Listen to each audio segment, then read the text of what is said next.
Hello दोस्तों, स्वागत है आपका मेरे इस सैनिक समाचार चैनल में। दोस्तों, आज की वीडियो में बात करेंगे ईसीएचएस मेंबर्स के लिए और सभी पूर्व सैनिकों के लिए, जेसीओस, जवान, ऑफिसर्स के लिए। दोस्तों, ईसीएचएस जो है की तरफ से एक नया लेटर जारी हुआ है और इसमें जो है सभी रीजनल सेंटर को ये लेटर जारी कर दिया गया है। दोस्तों, 15 जून से जो है नए नियम लागू हो चुके हैं और ये बहुत स्ट्रिक्ट नियम है। और अगर हम बात करिए, जो लेटर जारी हुआ है ये 10 जून 2025 का है और अब जो ये नया ऑर्डर है इसको स्ट्रिक्टली फॉलो किया जाएगा दोस्तों। और अगर इसको नहीं इम्प्लीमेंट किया जाता तो उस केस में आपको ईसीएचएस की, चाहे वो कंसल्टेशन की फैसिलिटी है, चाहे वो एडमिशन की फैसिलिटी है, वो आप नहीं ले पाएंगे। तो दोस्तों, बहुत इम्पॉर्टेंट है।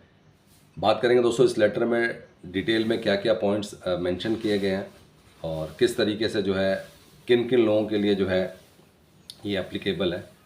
वैसे दोस्तों ये सभी के लिए एप्लीकेबल है, क्योंकि ये एक बार फिर से जो है आपका जो कार्ड की वैलिडेशन है उसको लेकर है। अगर वैलिडेशन को एक्सटेंड करते रहना है तो उसके लिए आपको क्या क्या करना पड़ेगा। दोस्तों, और चैनल पर आप पहली बार हैं तो चैनल को ज़रूर सब्सक्राइब करें, जिससे आने वाली हर वीडियो का अपडेट आपको मिलता रहे और साथ ही साथ बेल आइकन ज़रूर दबाएं। दोस्तों, हम लेटर में annual validation of ECHS membership of dependents, क्योंकि जो हस्बैंड और वाइफ है उनका पता है कि कितनी जो है इनकम है। यहाँ पे सबसे बड़ी चीज़ ये है कि एनुअल वैलिडेशन इसलिए कराया जाता है जिससे कि एक तो ये है कि वो कहीं और से इसकी सुविधा न ले रहे हो, ईसीएचएस कार्ड का जो है मिसयूज़ ना हो। और इसमें क्या है कि submission of eligibility documents by primary beneficiaries, क्योंकि जो भी काम करना है, जो भी डिपेंडेंट के लिए कार्ड बनता है वो प्राइमरी बेनिफिशरीज के बेस पे ही बनता है। After seeking feedback from the environment, it was observe that there is a requirement to issue a detail letter on annual validation of ECHS by submission of eligibility document. तो सिर्फ और सिर्फ हर साल जो है एनुअल वैलिडेशन है, इसका मतलब हर साल इसकी वैलिडिटी चेक की जाएगी।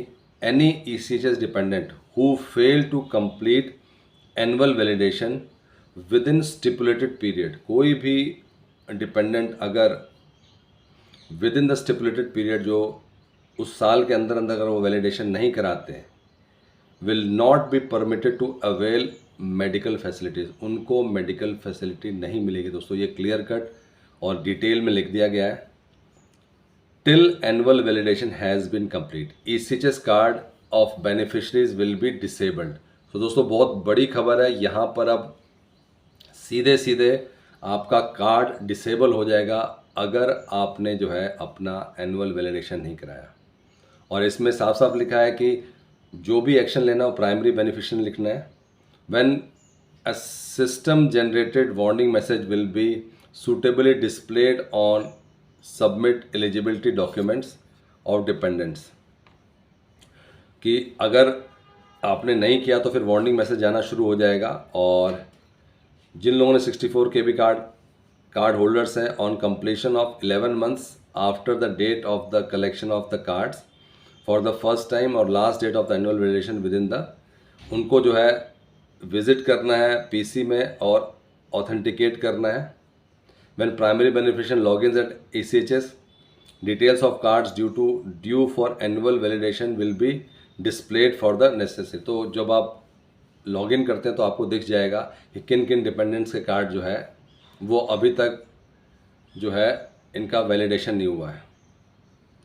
और एलिजिबिलिटी सर्टिफिकेट क्या है, कि किस बेसिस पे क्या क्या डॉक्यूमेंट्स आपको अपलोड करने हैं। दोस्तों, वो भी ध्यान रखने वाली बात है, क्योंकि ये ECHS का कार्ड आपका काम नहीं करेगा, एप्लीकेबल नहीं रहेगा अगर आप जो है इसको प्रॉपर तरीके से जो है वैलिडेट नहीं कराते हैं। Primary beneficiaries will provide eligibility certificate for all his her dependents, जितने भी उनके डिपेंडेंट्स हैं उनके लिए प्राइमरी जो बेनिफिशरीज हैं, क्योंकि जो पूर्व सैनिक हैं उनके बेसिस पे ही डिपेंडेंट के कार्ड बनते हैं तो उनको कराना पड़ेगा। The primary beneficiaries will select the dependent and then select the option, कि हर डिपेंडेंट के लिए अगर पैन कार्ड अवेलेबल तो पैन कार्ड, नहीं तो इनकम प्रूफ ज़रूर चाहिए। In case PAN card is available for the chosen dependent, then Form 26AS for proceeding 2 consecutive financial year।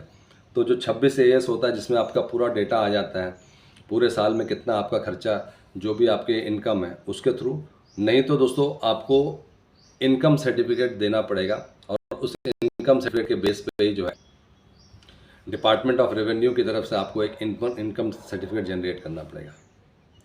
तो दोस्तों सबसे बड़ी चीज़ ये है कि एक बार फिर से डिटेल डॉक्यूमेंट जारी कर दिया गया है ECHS के बेनिफिशरीज़ के लिए, और इसको जो है आपने टाइमली इसको एनुअल वैलिडेशन कराना ज़रूरी है। अदरवाइज़ दोस्तों कार्ड ब्लॉक हो जाएगा और जो भी ECHS की फैसिलिटीज़ हैं वो आप नहीं ले पाएंगे। दोस्तों ये था आज का इम्पॉर्टेंट अपडेट सभी ECHS बेनिफिशरीज़ के लिए, पूर्व सैनिकों के लिए। अगर वीडियो पसंद आई तो इसको लाइक कीजिए, शेयर कीजिए और सब्सक्राइब करना ना भूलें। Thank you for watching this video.